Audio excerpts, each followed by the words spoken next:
Video kali ini, kami dari kelompok 3 akan mempresentasikan hasil kerja kami tentang sistem endokrin dari mata kuliah Anatomi dan Fisiologi Manusia.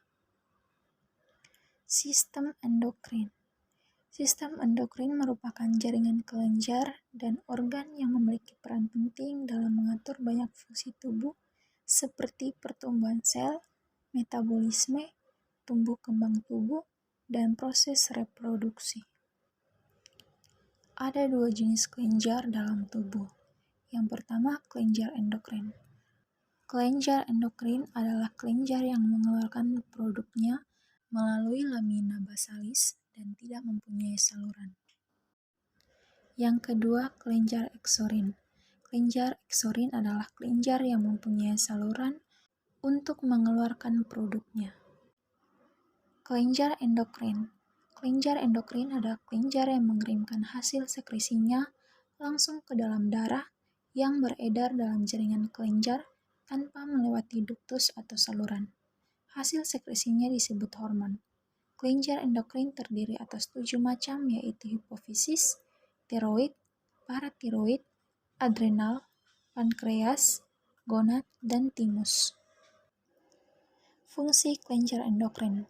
Yang pertama, menghasilkan hormon yang dialirkan dalam darah yang diperlukan oleh jaringan-jaringan dalam tubuh tertentu. Yang kedua, mengontrol aktivitas kelenjar tubuh. Yang ketiga, merangsang aktivitas kelenjar tubuh. Yang keempat, merangsang pertumbuhan jaringan. Yang kelima, mengatur metabolisme, oksidasi, meningkatkan absorpsi glukosa pada usus halus. Dan yang keenam, mempengaruhi metabolisme lemak, protein, hidrat arang, vitamin, mineral, dan air. Yang berikut, letak kelenjar endokrin. Yang pertama, hipofisis atau pituitari. Letaknya melekat di bagian dasar hipotalamus. Yang berikut, kelenjar tiroid atau kelenjar gondok. Berada di bawah laring. Yang berikut, kelenjar paratiroid atau kelenjar anak gondok. Letaknya berada di belakang tiroid. Yang berikut, adrenal atau suprarenalis atau kelenjar anak ginjal. Berada di katup atas ginjal. Yang berikut, pankreas atau pulau-pulau Langerhans. Berada di bawah lambung. Yang berikut, kelenjar gonad atau kelenjar reproduksi yang berada pada wanita bagian ovarium di bawah perut, dan yang pada pria di testis, di buah sakar atau skrotum. Dan yang terakhir, kelenjar timus atau kacangan, berada di bagian posterior toraks di atas jantung. Yang berikut, fungsi dari hormon yang dihasilkan oleh kelenjar hipofisis. Yang pertama, hormon TSH, yaitu memiliki fungsi merangsang kelenjar tiroid untuk memproduksi tiroksin.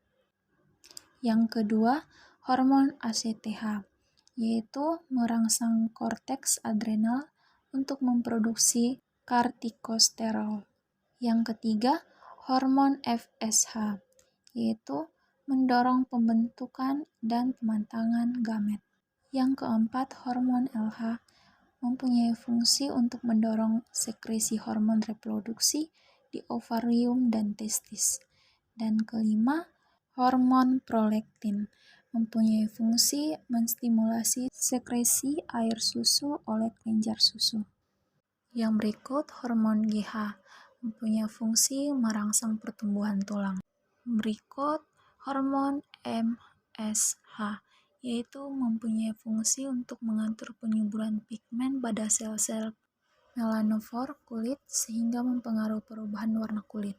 Yang berikut, hormon oksitosin, yaitu fungsinya membantu merangsang kontraksi otot pada uterus. Dan yang terakhir, hormon ADH, yaitu fungsinya untuk menjaga kadar air dalam tubuh.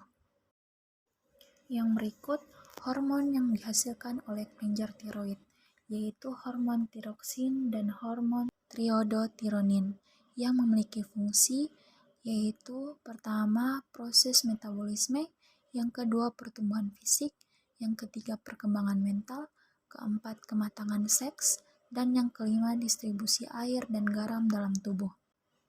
Dan yang ketiga kalsitonin yang mempunyai fungsi untuk menjaga keseimbangan kalsium dalam darah. Yang berikut hormon yang dihasilkan oleh kelenjar adrenal. Yang pertama hormon korteks mineral, mempunyai fungsi menyerap natrium darah, mengatur reabsorpsi air pada ginjal. Yang kedua, hormon glukokortikoid, mempunyai fungsi mengubah protein menjadi glikogen dalam hati dan mengubah glikogen menjadi glukosa. Yang ketiga, hormon androgen, itu mempunyai fungsi untuk membentuk sifat kelamin sekunder pria. Yang keempat, hormon adrenalin atau epinefrin, yaitu mempunyai fungsi mengubah glikogen dalam otot menjadi glukosa dalam darah, meningkatkan kerja saraf simpatik, salah satunya saraf yang mempengaruhi kerja jantung. Dan yang terakhir, hormon noradrenalin atau norepinefrin, yaitu bekerja sama dengan hormon kortisol dan adrenalin dalam mengatur reaksi tubuh terhadap kondisi stres. Yang berikut hormon yang dihasilkan oleh kelenjar pankreas. Yang pertama hormon insulin, mempunyai fungsi untuk mengubah gula darah atau glukosa menjadi gula otot atau glikogen di hati sehingga kadar gula darah menurun. Dan yang kedua hormon glukogen, mempunyai fungsi untuk mengubah glikogen menjadi glukosa sehingga kadar gula darah meningkat. Yang berikut hormon yang dihasilkan oleh kelenjar gonad. Yang pertama kelenjar ovarium atau kelenjar gonad pada wanita, mempunyai hormon estrogen yang berfungsi untuk menentukan ciri pertumbuhan kelamin sekunder perempuan. Yang berikut hormon progesteron yang mempunyai fungsi untuk penebalan dan perbaikan dinding uterus atau rahim. Yang berikut testis atau kelenjar gonad pada pria yang mempunyai hormon testosteron dan memiliki fungsi untuk menentukan ciri pertumbuhan kelamin sekunder laki-laki dan memicu pembentukan sperma. Berikut hormon yang dihasilkan oleh kelenjar timus, yaitu hormon timopoietin dan timulin, mempunyai fungsi untuk berperan dalam proses perubahan sel T menjadi sel-sel spesifik. Dan yang berikut, hormon timosin mempunyai fungsi untuk menguatkan respons imun dengan menstimulasi pembentukan sel T. Sekian presentasi dari kelompok 3. Terima kasih.